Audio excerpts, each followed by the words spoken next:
Dans ce cours, nous allons voir comment paramétrer l'assistante Cortana sous Windows 10.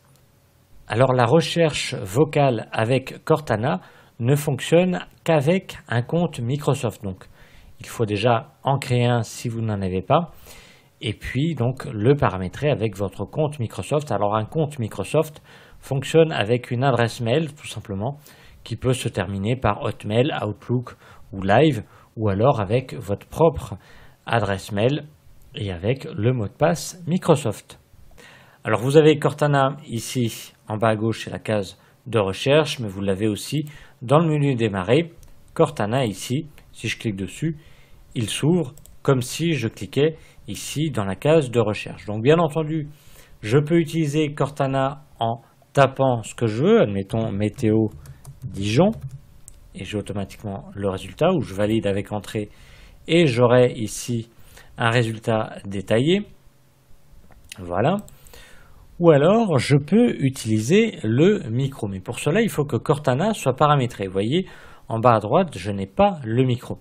Donc pour le paramétrer je vais cliquer dans la case de recherche et ici me présente ce que je peux faire. Donc là je vais accepter, je vais cliquer sur suivant.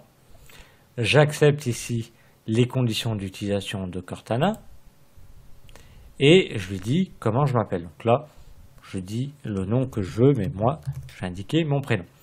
Je clique sur suivant. Donc là, c'est pour l'interaction avec Cortana. Donc voilà, tout est prêt à présent. Voyons ce que je peux faire pour vous. Donc là, il me propose différentes choses. Il propose la météo ici qu'il fait actuellement. Il me propose ici d'interagir avec le calendrier, la finance, etc. Et je peux lui donner d'autres centres d'intérêt. Donc ça, on verra ça plus tard. Donc pour le paramétrage, ici, on a déjà plusieurs possibilités. On va ici dans les paramètres de l'ordinateur et dans heure et langue, vous voyez, on va gérer la voix, la région et la date. On va aller dans la rubrique voix. Ici, c'est la langue française. On peut cocher la case reconnaître les accents non natifs pour cette langue éventuellement. Et on peut utiliser deux types de voix, soit la voix de Julie, soit la voix de Paul.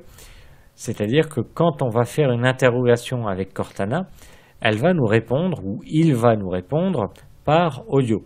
Donc ici, la voix de Julie, je la teste. Vous avez sélectionné Microsoft voilà. Julie Mobile comme voix par sinon, défaut. Je peux utiliser la voix de Paul. Vous avez sélectionné Microsoft Paul voilà. Mobile comme voix par défaut. Là, je vais laisser Julie. Je peux changer la vitesse et je peux configurer la reconnaissance vocale, donc le micro. Donc, je vais cliquer sur Commencer. Une fenêtre apparaît. Donc, il a vu d'où provenait mon micro. Je clique sur Suivant. Pierre dicte à son ordinateur, il préfère dicter que taper ou utiliser un papier et un crayon. Donc voilà, là, le micro est configuré, je peux cliquer sur Terminer. Comme ça, il va mieux me reconnaître. Donc là, je peux cliquer sur le micro et là, Cortana m'écoute.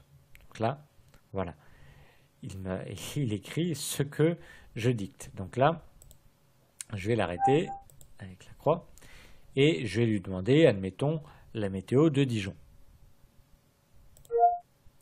Quel temps fait-il à Dijon?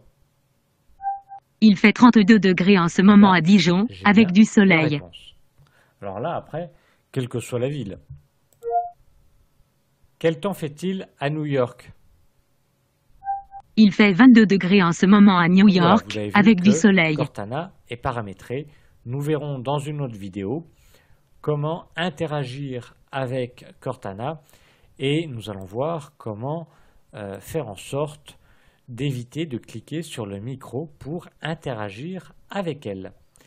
Donc nous avons vu comment paramétrer Cortana sous Windows 10.